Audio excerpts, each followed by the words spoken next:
pagi, Pak. Ya.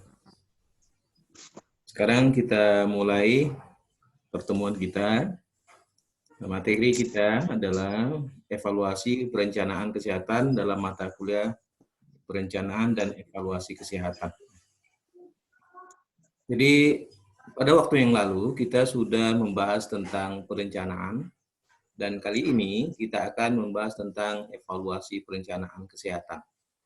Jadi sebuah perencanaan yang kuat, di samping kita sudah menentukan masalah, merumuskan masalah, kemudian masalah yang merumuskan masalah yang baik, kemudian perencanaan yang sudah kita buat juga harus kita evaluasi, sehingga perencanaan yang akan dilaksanakan itu akan berjalan sesuai dengan apa yang diharapkan. Secara umum kita tahu bahwa perencanaan kesehatan itu meliputi 4 hal, ya, yaitu perbaikan gizi masyarakat, pemberantasan penyakit menular, promosi kesehatan, dan kesehatan lingkungan. Jadi yang berkaitan dengan kesehatan masyarakat ini meliputi 4 hal, ya, yaitu perbaikan gizi masyarakat, pemberantasan penyakit menular, promosi kesehatan, dan kesehatan lingkungan. Jadi Anda sudah pasti tahu bahwa yang kaitannya dengan perencanaan kesehatan adalah 4 hal. Ya. Nah, dari keempat hal ini, kemudian mewujudkan perencanaan kesehatan, yaitu perencanaan kesehatan sesuai dengan ilmu kesehatan masyarakat, tentu orientasinya mengarahkan pada sebenarnya 3 hal, ya, tetapi dalam mata kuliah ini kita hanya membahas 2 hal, yaitu promotif dan preventif. Ya. Biasanya ada protektif, ya, perlindungan. Ya, kalau itu sudah pada tahap yang paling gawat. Ya. Oleh sebab itu, pada tahap promotif dan preventif, ini yang dilakukan di pelayanan kesehatan, khususnya pada pelayanan kesehatan masyarakat. Adapun sasarannya sebenarnya hampir semua level, ya. Mulai dari bayi, anak, remaja, ibu hamil, bapak, lansia, ya. Ini semuanya bisa menjadi sasaran atau kelompok sasaran pelayanan kesehatan masyarakat, khususnya dalam upaya promotif dan preventif. Sekarang kita membahas tentang dari 4 hal tadi, yaitu berkaitan dengan status kesehatan dan status gizi masyarakat. Dalam perencanaan kesehatan, salah satu di antaranya adalah tentang gizi. Ya, gizi masyarakat ini umumnya pada kelompok-kelompok yang rentan dengan persoalan-persoalan gizi. Siapa saja yang termasuk dalam kelompok yang rentan terhadap persoalan gizi, yaitu pertama adalah ibu hamil. Ya, karena dia akan mempengaruhi kesehatan janin, ya, yang dikandungnya. Jadi semakin baik asupan gizi yang diterima oleh ibu, diabsorpsi oleh ibu hamil, maka akan meningkatkan daya perkembangan bayi dalam kandungan akan lebih baik. Nah, ini sebabnya pada ibu yang hamil itu memerlukan asupan gizi yang baik. Kemudian yang kedua, yaitu pada masa nifas. Biasanya kalau kita lihat, ibu pada masa nifas ini selalu yang diberikan adalah ikan, kalau di daerah kita ini kan ikan salai, ya. Nah, ikan salai. Sehingga asupan gizi yang pada ibu dengan nasi putih, ikan salai, jadi tidak secara komprehensif. Ya. Ini yang terjadi. Ya. Jadi asupan gizi ibu nifas ini tentu berkaitan dengan ASI eksklusif yang diberikan ibu kepada bayi. Ya. Jadi bayi itu harus mendapat asupan dari ibunya. Jadi semakin baik asupan pada ibu nifas ini juga akan mempengaruhi perkembangan pada bayi. Nah, oleh sebab itu pada periode berikutnya adalah pada bayi. Apalagi dengan asupan ASI eksklusif ini selama 6 bulan. Jadi ibu ini harus banyak mengkonsumsi makanan yang mengandung gizi. Tujuannya adalah bahwa ketika dia menyusui atau memberikan ASI eksklusif pada bayinya, bayinya akan semakin bertambah baik sesuai dengan asupan itu sendiri. Kemudian kelompok yang keempat adalah balita. Ya. Balita merupakan kelompok yang paling menentukan. Kira-kira mungkin tahu umur balita sampai berapa tahun? Ya tentu di bawah 5 tahun. Jadi di atas di atas 1 tahun sampai 4 tahun 4 tahun lebih ya, 4 tahun kurang 1 hari mau 5 tahun ya pada umur balita ini. Atau kalau kita tahu bahwa ada istilah 1000 hari kehidupan. Nah, 1000 hari kehidupan adalah di mana usia balita ini sampai usia sekitar 3 tahun ya. Nah, kemudian penduduk miskin. Nah, ini adalah kelompok-kelompok yang rentan. Ya, kalau pada kelompok penduduk miskin, ya mereka akan merasakan bahwa tentu asupannya itu umumnya adalah karbohidrat. Ya, kurang misalnya lemak, protein, vitamin, dan mineral. Sehingga kelompok ini termasuk dalam kelompok yang rentan terhadap persoalan-persoalan gizi. Tentu kalau persoalan gizi yang dihadapi, maka akan meningkat terjadinya morbiditas dan mortalitas ya, pada kelompok-kelompok tadi.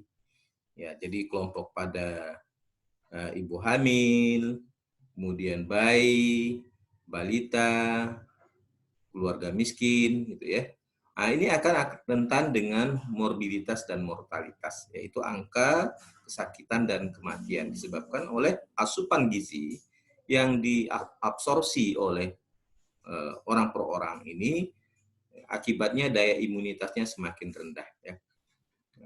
Oleh sebab itu, yang akan terjadi pada kelompok ini adalah penyakit infeksi akan meningkat. Karena daya tahan tubuh melemah akibat kurangnya gizi dan buruknya sanitasi lingkungan.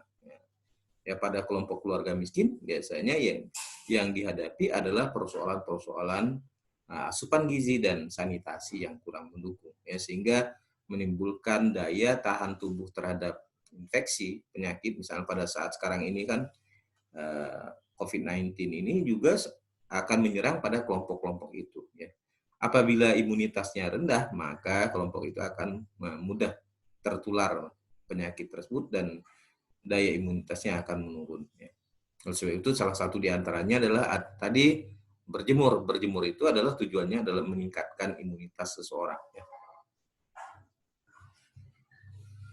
Kemudian penilaian perencanaan, karena ini berkaitan dengan perencanaan, maka penting dilakukan. Karena salah satu dari manajemen kesehatan adalah bagaimana program kesehatan, terutama dalam upaya promotif dan preventif, ini dapat berjalan sebagaimana yang diharapkan. Ya. Jadi dari 4 kelompok masalah kesehatan masyarakat tadi dapat dijalankan secara baik. Ya. Tujuannya adalah sebenarnya untuk mencapai tujuan, sehingga tujuan dari program-program promotif dan preventif, khususnya di dalam ilmu kesehatan masyarakat, ini dapat berjalan secara baik dan maksimal. Ya. Sekarang kita lihat batasan penilaian perencanaan atau batasan tentang evaluasi perencanaan. WHO mengatakan bahwa penilaian adalah suatu cara belajar yang sistematis dari pengalaman yang dimiliki untuk meningkatkan pencapaian, pelaksanaan, dan perencanaan suatu perencanaan melalui pemilihan secara saksama berbagai kemungkinan yang tersedia guna menerapkan selanjutnya. Jadi memang kalau kita lihat mulai dari perencanaan, pelaksanaan, dan evaluasi, pada tahap evaluasi terhadap perencanaan, itu ketika pelaksanaan perencanaan itu belum dibuat. Jadi perencanaan itu ketika sudah dibuat, kemudian dilakukan evaluasi. Jadi evaluasi di awal perencanaan. Nah, tujuannya adalah melihat bagaimana perkembangan kegiatan, yaitu pelaksanaan, itu dapat dilaksanakan. Tentu didasarkan pada persoalan yang sudah dilakukan sebelumnya. Nah, jadi melihat peristiwa-peristiwa yang lalu, kemudian memungkinkan itu dapat diterapkan atau dilaksanakan ataupun tidak bisa dilaksanakan. Sebagai contoh misalnya, kita sekarang ini untuk menangani COVID-19 itu dalam keadaan bingung, apa yang harus dilakukan, kan begitu. Misalnya metode yang digunakan adalah PSBB, ya, pembatasan sosial berskala besar. Efektivitasnya sampai saat sekarang belum terasa, kan begitu ya. Nah, kalau kita lihat di Malaysia, itu mereka menerapkan lockdown itu sudah 17 hari ini. Ya, jadi sisa 13 hari. Berarti mereka melaksanakan lockdown ini selama 1 bulan penuh. Tidak boleh keluar rumah apapun. Jadi kalau ada keluar langsung ditangkap, didenda RM1.000.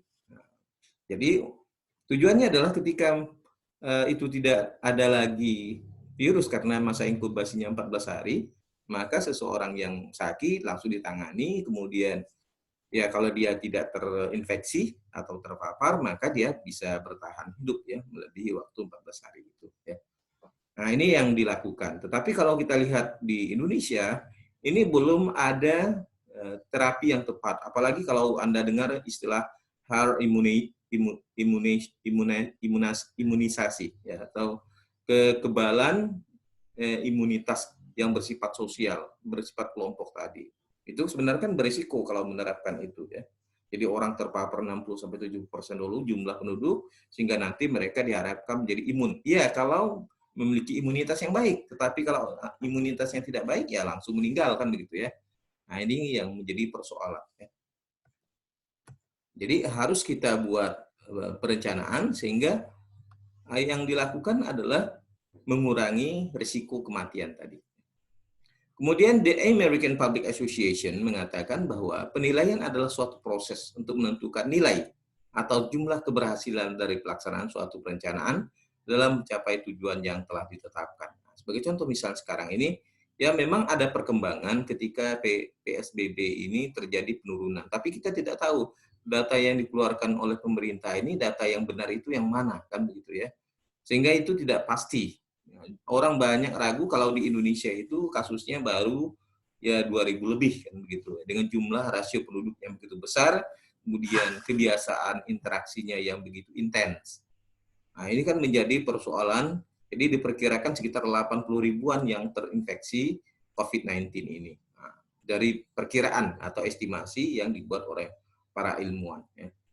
Nah, kalau kita lihat perkembangan sekarang, kita hanya mencapai 3 ribuan. Tetapi kalau kita lihat di daerah misalnya DKI, ya itu cukup besar yang terinfeksi ya, COVID-19 ini. Nah, ini adalah contoh bagaimana kita menerapkan sebuah program harus dilakukan evaluasi. Ya. Jadi sehingga dengan evaluasi itu akan dilakukan perbaikan-perbaikan ya, dalam perencanaan kesehatan tadi. Nah, inilah pentingnya kita mempelajari perencanaan dan evaluasi kesehatan ini. Jadi kita lihat trennya. Jadi trennya apakah dia menaik atau menurun. Ya. Harus dilakukan penilaian. Sehingga yang dilakukan itu apakah menunjukkan ke tingkat keberhasilan pelaksanaan atau sebaliknya tidak membawa pengaruh atau dampak yang signifikan terhadap pelaksanaan upaya yang dilakukan dalam upaya pencegahan penularan COVID-19 ini. Ya, isu yang terbaru. Kemudian the International Clearinghouse and Adolescent Fertility Control for Population Option mengatakan bahwa penilaian adalah suatu proses yang teratur dan sistematis dalam membandingkan hasil yang dicapai dengan tolok ukur kriteria yang ditetapkan. Dilanjutkan dengan pengambilan kesimpulan serta menyusun saran-saran yang dilakukan pada setiap tahapan dari pelaksanaan perencanaan. Nah, jadi kalau kita lihat pendapat atau yang dikemukakan oleh the International Clearinghouse and Adolescent Fertility Control for Population Option, ini melihat bahwa setiap perencanaan yang dibuat harus dilakukan penilaian secara teratur dan sistematis. Meskipun sebenarnya perencanaan itu kan belum dilakukan. Ya. Jadi mereka dapat melaksanakan semua itu apabila dibuat tolok ukurnya.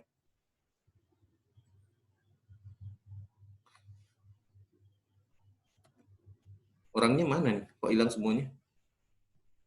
Oke, Pak. Nah, ya. Hadir, Pak.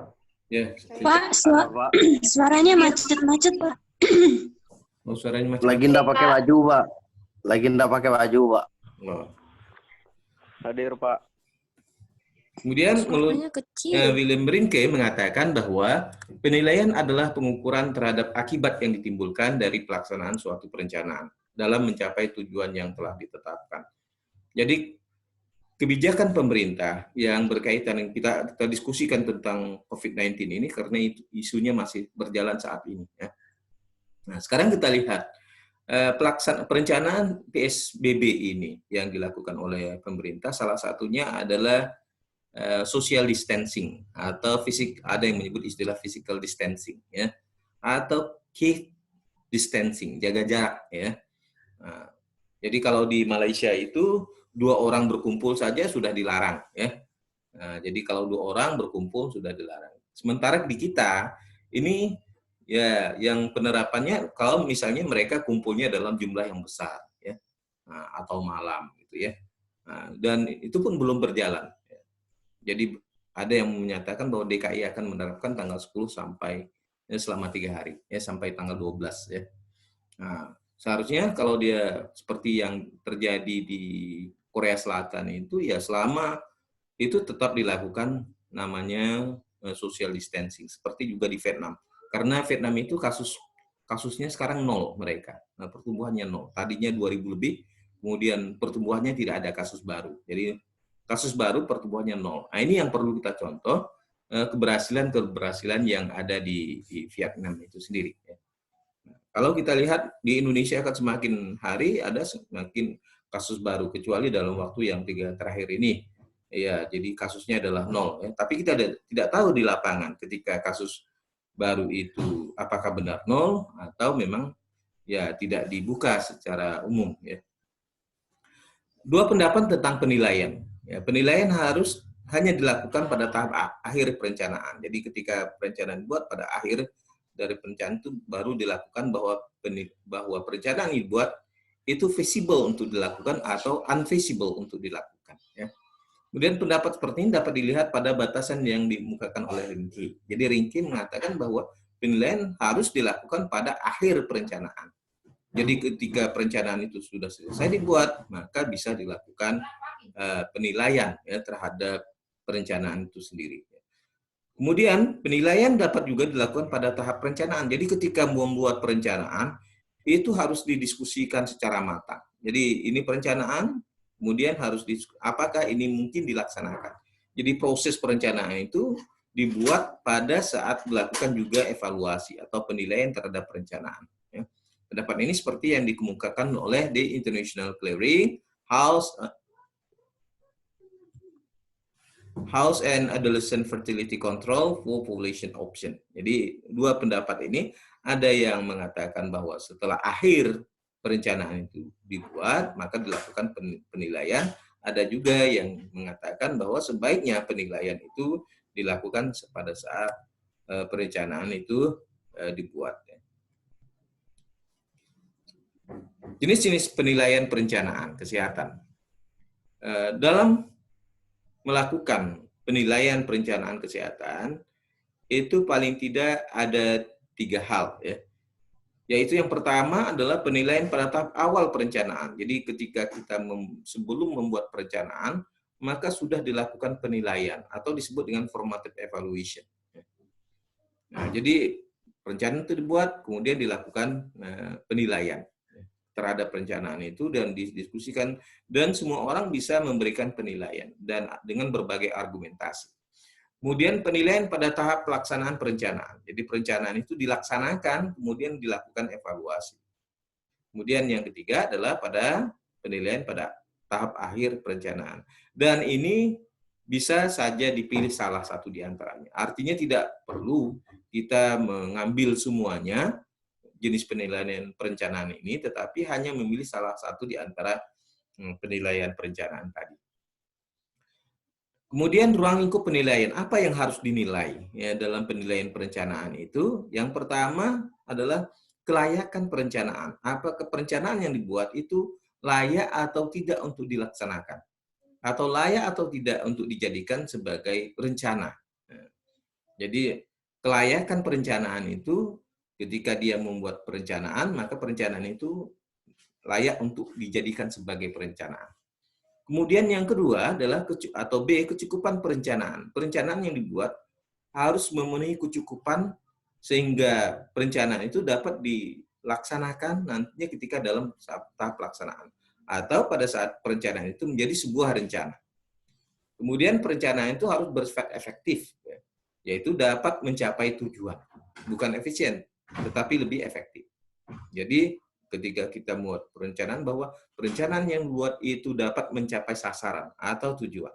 Kemudian yang D, efisien artinya bahwa perencanaan itu harus bersifat murah. Jadi jangan sampai boros atau dengan biaya yang mahal. Ya. Kemudian Judge James membagi bahwa lingkupnya adalah memberikan ruang lingkup penilaian suatu perencanaan kesehatan atas 4 macam. Yang pertama adalah upaya perencanaan.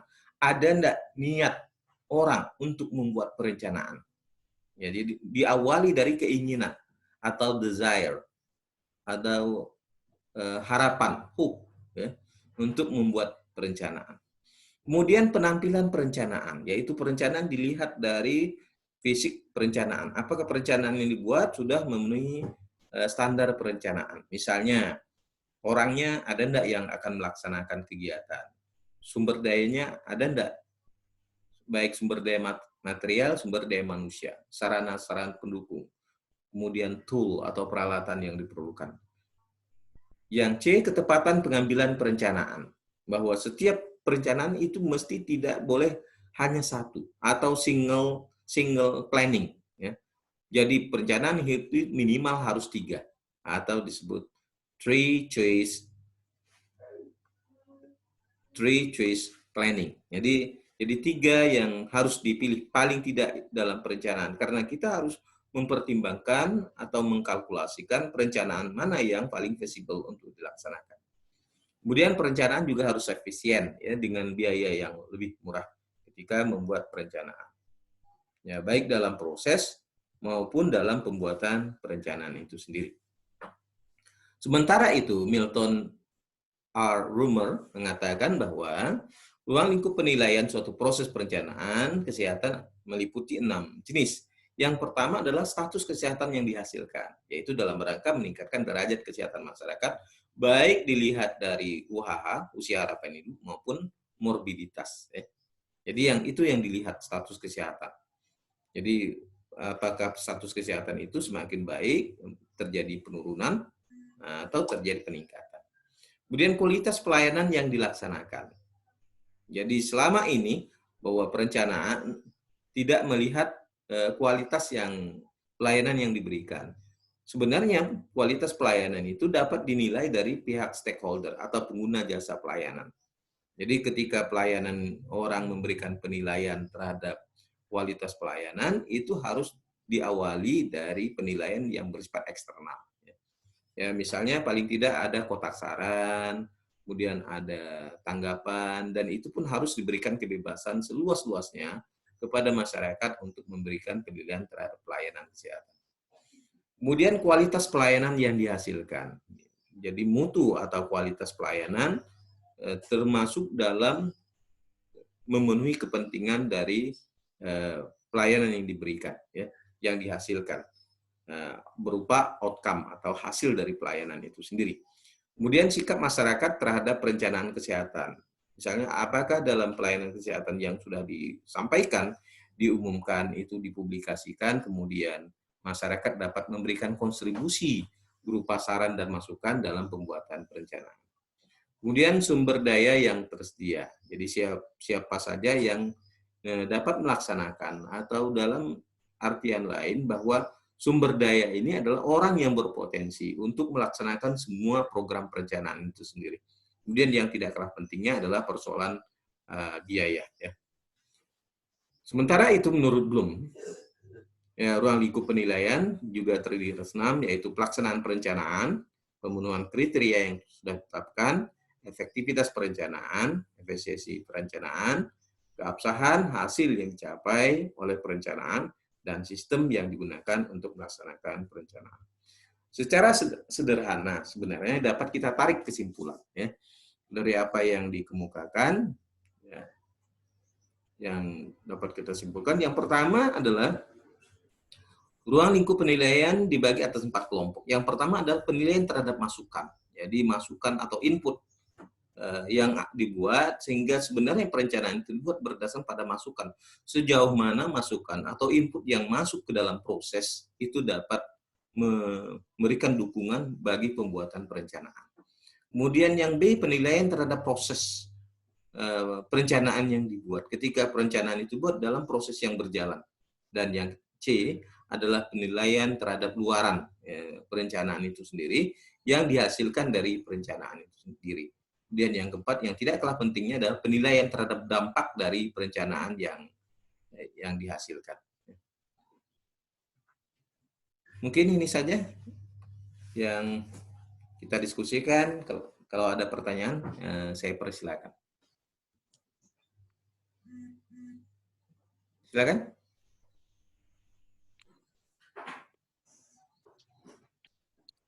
Sambil saya absen ya.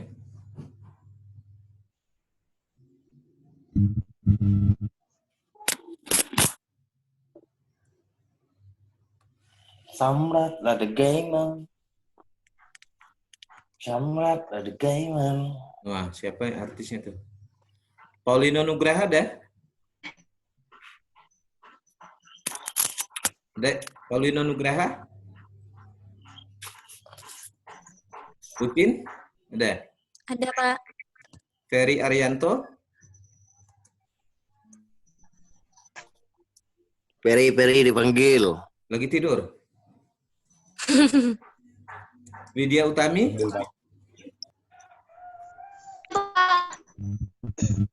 Gita Gustina Anissa? Ada, Pak. Octavianus? Ada, Pak. Ada. Helga Gersi? Ada? Hadir, Pak.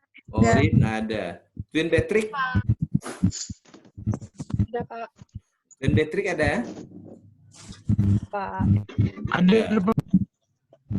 Nur Azizah ada. Raymond ada. Isa ada. John Gabriel ada. Nur Fatia ada?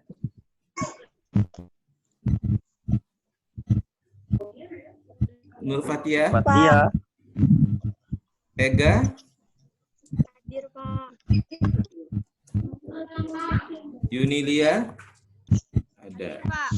Abang Khairul Gunawan ada. Erna Wahyuni? Hadir, Pak. Ada. Tresia Indri? Hadir, Pak. Atau Rio Anggara? Ada ya. Hadir, Pak. Pak, saya Pak. Ya, Yudita Nova? Ada, Pak. Yores ada. Safitri? Safitri Bulantari ya.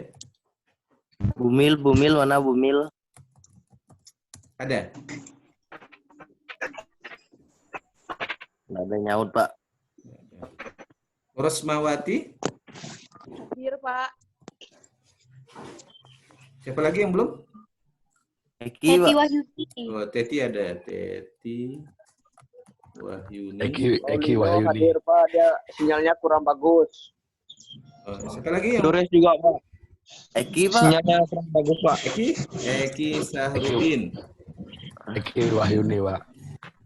Risto sudah tadi. Siapa lagi? Hadir, Pak. Dia, Pak. Paulino, Pak. Paulino udah. Oh. Paulino di atas kali. Ya, Ya, ada Pak. lagi ya? Ya, Pak. Silakan yang mau bertanya. Paulino hadir, Pak. Hmm? Suaranya Anda kecil. dicentang Pak. Paulino ada nih nampak nih. Oh iya ya Pak, ya centang dulu. Yang tidak masuk. Masuk semua Pak. 25 orang ini. Termasuk saya ya. 26, Pak, jumlahnya. 7 Ferry sama ada Ferry? Bapak. 7. Ferry Arianto. Kamu di mana? Ferry ada Ferry? Ferry ada nih. Nggak ada dia. Saya ada Pak, jaringan saya jelek Pak. Oh iya Ferry. Sayang Ada dulu. semuanya ya? Ada saya Pak, jaringan saya jelek Pak. Oh iya iya iya. Satu orang yang nggak ada Pak. Silakan ada yang mau tanya? Udah paham ya? Belum dijelaskan udah paham ya? Paham, Mbak.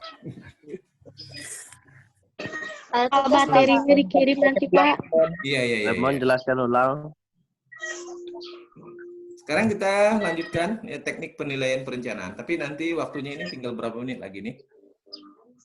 4 menit ya. Tapi kita lanjutkan lah, tidak apa-apa ya. Tapi silakan yang mau bertanya dulu, mau diskusikan.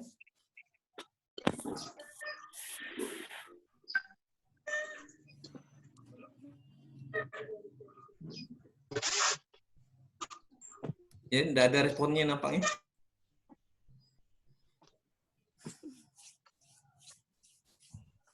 Sekarang kita lihat, kita bahas tentang teknik penilaian perencanaan. Ya.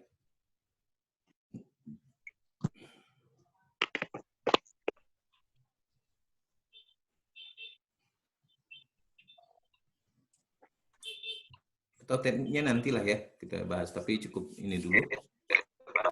Ya. Jadi penilaian ini secara sederhana yaitu harus memiliki hal.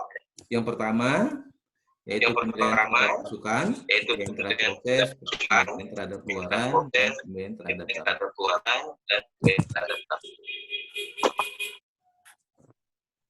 silakan kalau tidak ada pertanyaan.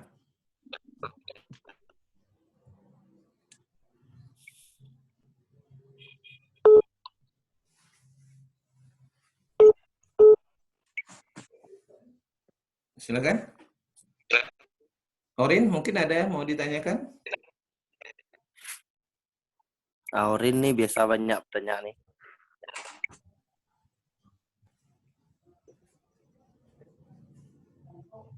Vin Patrick?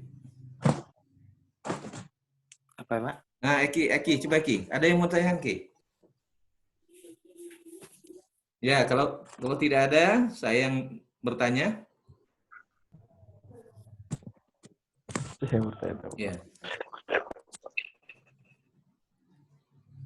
Ya, di dalam tadi kita lihat ya, di dalam persoalan kesehatan masyarakat itu ada yang kita buat rencana ini harus memiliki ada 4 unsur di dalamnya. Mungkin ada yang masih ingat apa saja yang berkaitan dengan kesehatan masyarakat, sehingga kita harus membuat perencanaan. Ya. Perilaku gizi masyarakat, perbaikan gizi masyarakat. Ya, pertama adalah masalah persoalan gizi masyarakat. Yang kedua, Pemberantasan penyakit menular. Yang ketiga, promosi kesehatan. Dan yang keempat, Kesling. ya persoalan lingkungan. Nah, inilah yang harus kita lakukan ya. Oleh sebab itu dalam ilmu kesehatan masyarakat itu yang harus kita pelayanannya apa saja pelayanannya? Tugas. Preventif, Preventif. Ada 2 kan pelayanannya yang diberikan dalam kesehatan masyarakat, yaitu Udah banyak ngumpul lah. Preventif dan promotif dan preventif ya. preventif. Kemudian sasaran siapa saja? ibu hamil, Ada bayi. telepon gitu. Halo, Neno tidak taksi telepon. Nah, ibu hamil. Udah kira kita jam ingat tuh. Nah, apa Eki? Nah, coba Eki. Iya, mau apa? Mungkin masih ingat kali? Coba Eki. Apa Pak? Ya, jadi kelompok sasaran. Promotif preventif. Siapa yang menjadi sasaran tuh? Oh, kalau masyarakat Pak. Hah? Masyarakat. Nah, masyarakat mana itu? yang jadi sasaran? Masyarakat awam, Pak. Masyarakat Nah, anak-anak sekolah,